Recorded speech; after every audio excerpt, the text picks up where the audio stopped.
Assalamualaikum warahmatullahi wabarakatuh. Alhamdulillah. Alhamdulillahirabbil alamin. Nahmaduhu wa nasta'inuhu wa nastaghfiruh wa natubu ilaih. Asyhadu an la ilaha illallah wahdahu la syarika lah. Wa asyhadu anna Muhammadan abduhu wa rasuluh. Allahumma salli ala Muhammad wa ala alihi wa sahbihi ajma'in. Faqala Allah Ta'ala fil Qur'anil Karim, A'udzu billahi as-sami'il 'alim minasy syaithanir rajim. Bismillahirrahmanirrahim. Ya ayyuhalladzina amanu taqullaha wal tanzur nafsum ma qaddamat lighad wattaqullaha innallaha khabirum bima ta'malun. Shadaqallahul azim. Ayyuhal hadirun ittaqullaha haqqa tuqatih wa la tamutunna illa wa antum muslimun.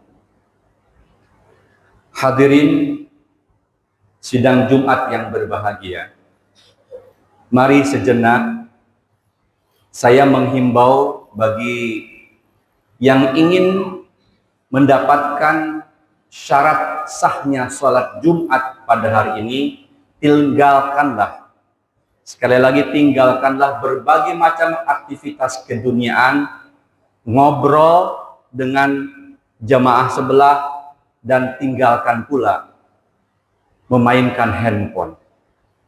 Sejenak saya ingin menyampaikan salah satu syarat rukun yang harus ada di dalam ibadah sholat Jumat adalah khatib menyampaikan wasiat mengajak ketakwaan kepada Allah Subhanahu wa Ta'ala.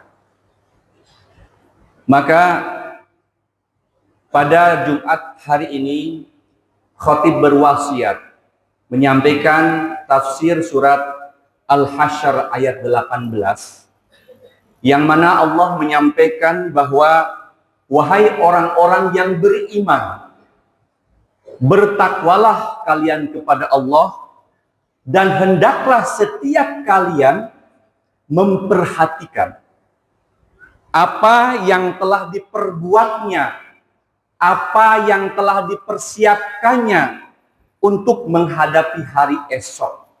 Dalam tanda petik adalah hari kiamat.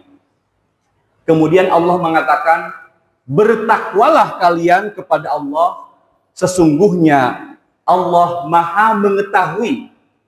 Allah maha mengetahui dan maha teliti terhadap apapun yang kalian kerjakan. Masya Allah.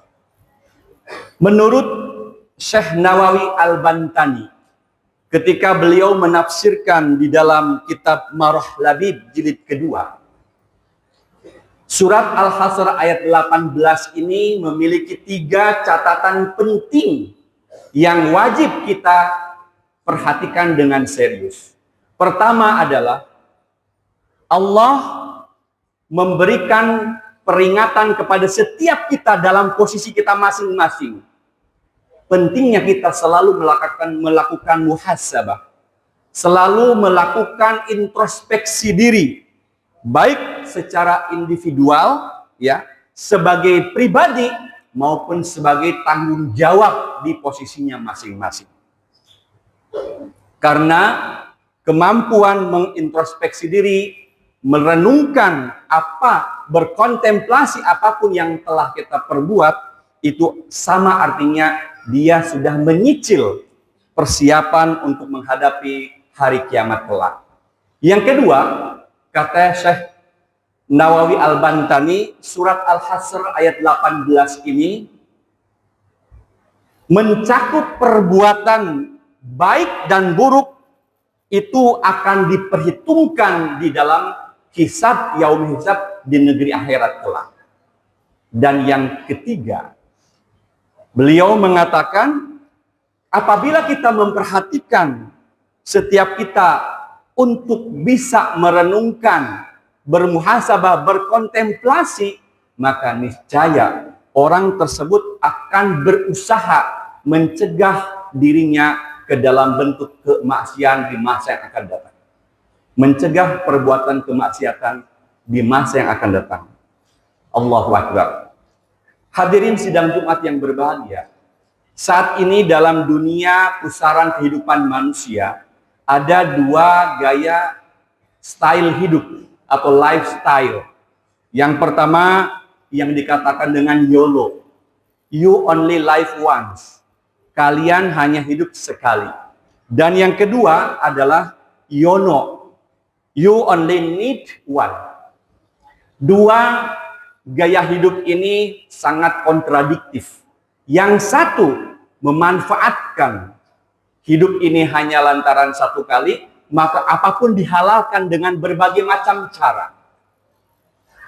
Tanpa membedakan apakah dia halal atau haram, baik atau buruk, benar ataupun salah. Sedangkan yang kedua, dia sadar bahwa sesungguhnya hidup ini hanyalah wasilah, sarana prasadara yang tujuannya bukan di dunia, tetapi di akhirat kelak.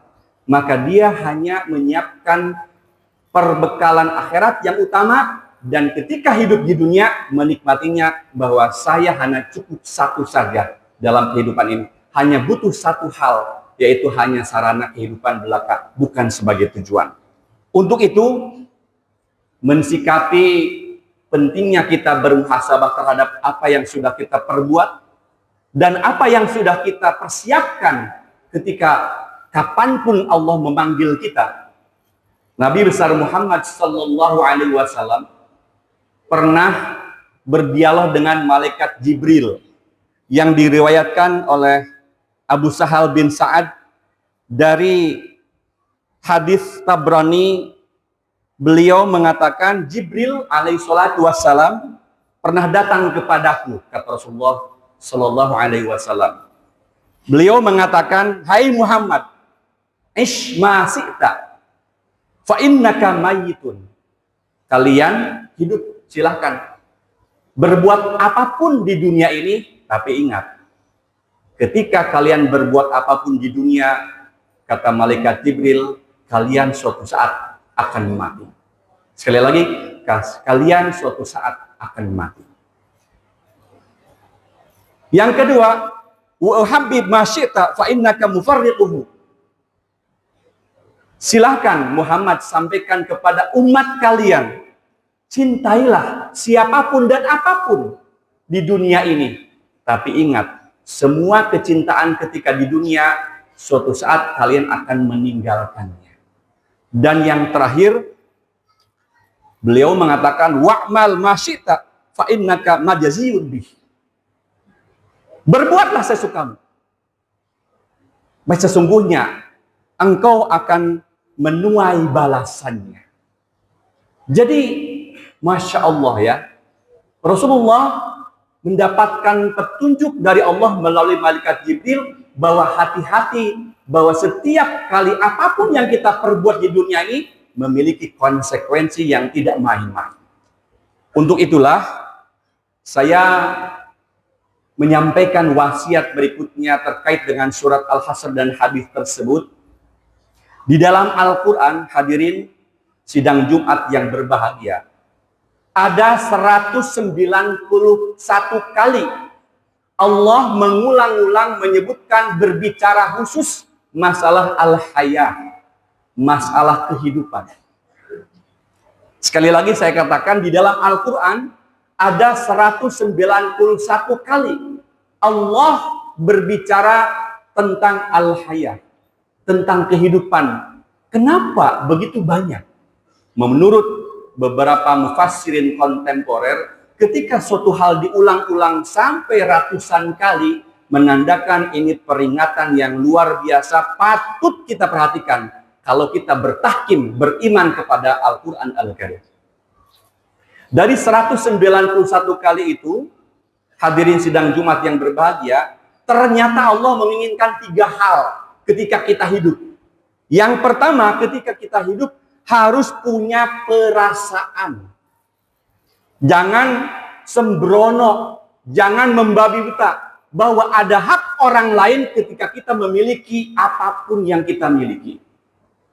Yang kedua, di dalam hidup itu harus punya kesadaran dan rasa malu.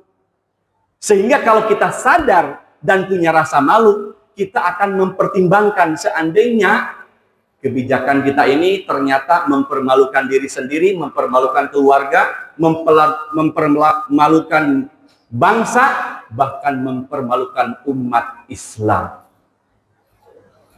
Kita harus punya rasa malu berbuat apapun. Lalu yang ketiga, dari 191 kali Allah berbicara masalah kehidupan khusus untuk manusia adalah manusia selama hidup itu harus bergerak dinamis. Harokat.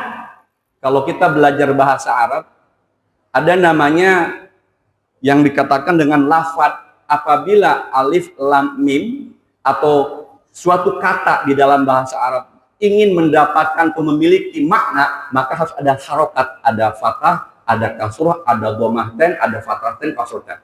Sehingga kata itu menjadi bermakna. Demikian pun dengan kehidupan. Berulangnya Allah mengingatkan kepada manusia agar kita hidup di dunia ini jangan berpangku tangan. Harus berikhtiar. Ingin menjadi sarjana harus belajar, jangan nyontek. Ingin menjadi magister harus berpayah-payah, jangan instan. Ingin menjadi doktor harus ujian, bikin tesis disertasi, jangan menggunakan ijazah palsu. Demikian harus dinamis, sehingga makna dari sebuah perjuangan akan benar-benar terasa. Hadirin sidang Jumat yang berbahagia, kalau kita mampu memaknai kehidupan ini dengan luar biasa, ada satu hasil penelitian dari John B.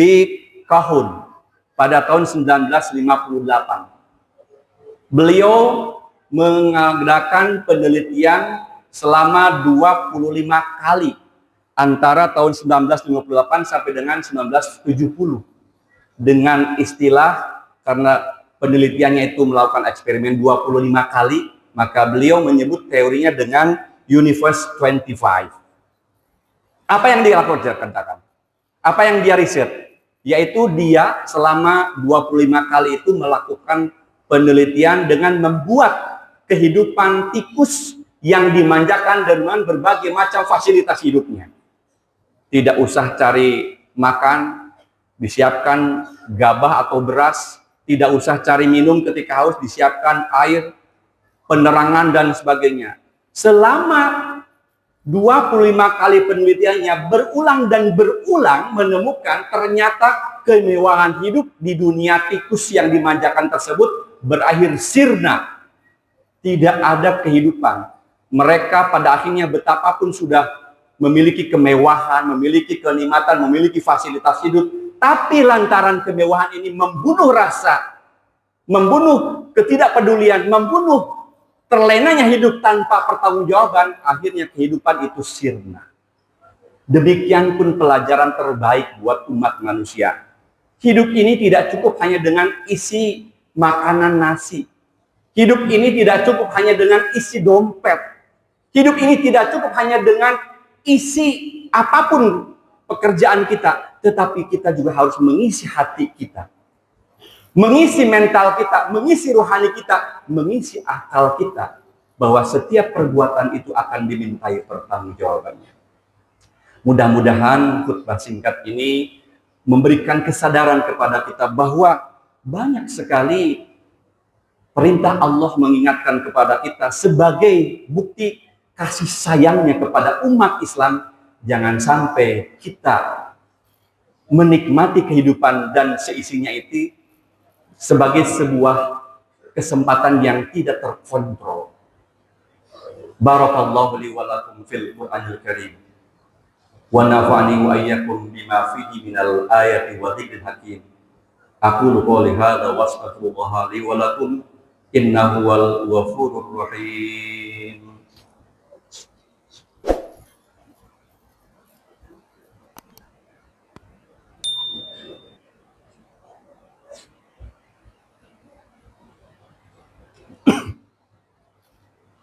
Alhamdulillah. Alhamdulillahilladzi wa kafa wassalatu wassalamu ala nabiyil mustafa wa ala alihi wa ashabihi al-sidqi wal wafa. Asyhadu an la ilaha illallah wa la syarika lah wa asyhadu anna Muhammadan abduhu wa rasuluh. Allahumma shalli ala Muhammad wa ala alihi wa ashabihi ajmain. Faqala Allah ta'ala fil Qur'anil Karim. Bismillahirrahmanirrahim. Wa man a'rada an dzikri fa inna lahu ma'isyatan dhanka wa nahsyuruhu yaumal qiyamati a'ma. Shadaqallahul azim. Hadirin sidang Jumat yang berbahagia, untuk menutup khutbah dan peribadatan sholat Jumat pada hari ini, saya ingin mengingatkan dua hal lagi. Pertama, di dalam Al-Quran sudah digambarkan dengan jelas.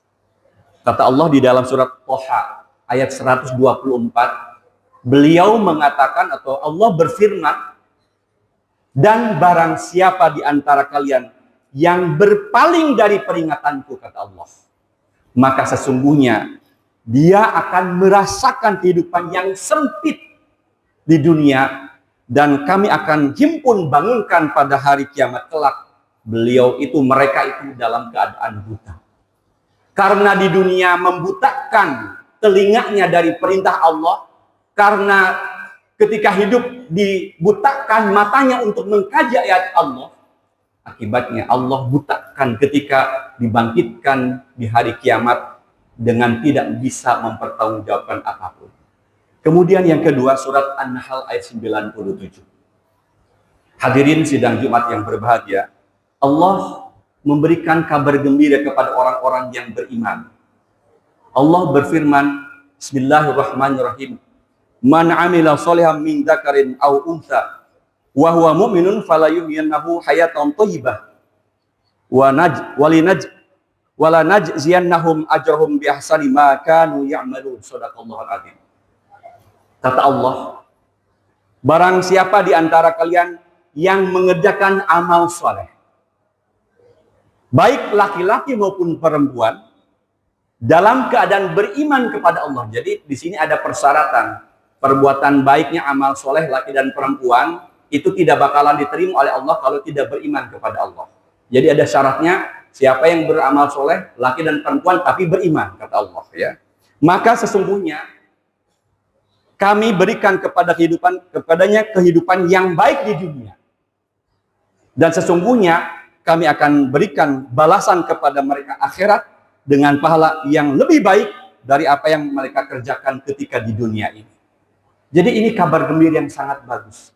Kalau hari ini bapak-bapak, adik-adik, mahasiswa merasa sempit, mari kita introspeksi diri. Mungkin amal soleh kita masih salah.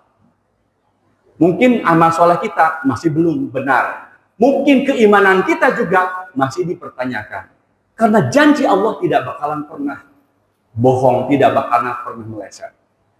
Mudah-mudahan Allah memberikan kesempatan kepada kita untuk memperbaiki kehidupan di masa yang akan datang dengan lebih takwa, lebih iman, dan lebih menunjukkan ketaatan yang sebenarnya, takwa kepada Allah dan Rasul-Nya. Mari kita bersama-sama bermunajat kepada Allah. Semoga Allah mendengarkan apapun yang kita inginkan. Allahumma ighfir lil mu'minina wal mu'minat wal muslimina wal muslimat al ahya'i minhum wal amwat innaka sami'un qaribun mujibud da'wat wa yaqdiyal hajat. Rabbana taqabbal minna salatana wa siyamana wa qiyamana wa sujudana wa takhashu'ana wa ta'budana wa tamim taqsirana ya Allah ya arhamar rahimin. Rabbana hablana min azwajina wa dhurriyyatina qurrata a'yun waj'alna lil muttaqina imama. Rabbana dhalamna anfusana wa illam taghfir lana wa tarhamna lanakunanna minal khasirin. Rabbana la tuzigh qulubana ba'da idh hadaitana wa hab lana min ladunka rahmah innaka antal wahhab. Rabbana atina fid dunya hasanah wa fil akhirati hasanah wa qina adzabannar. Ibadallah, innallaha ya'muru bil 'adli wal ihsan wa ita'i dzil qurba wa yanha 'anil fahsya'i wa munkar wal baghi ya'idukum la'allakum tadhakkarun wa la dzikrullahi akbar. Aqimus shalah.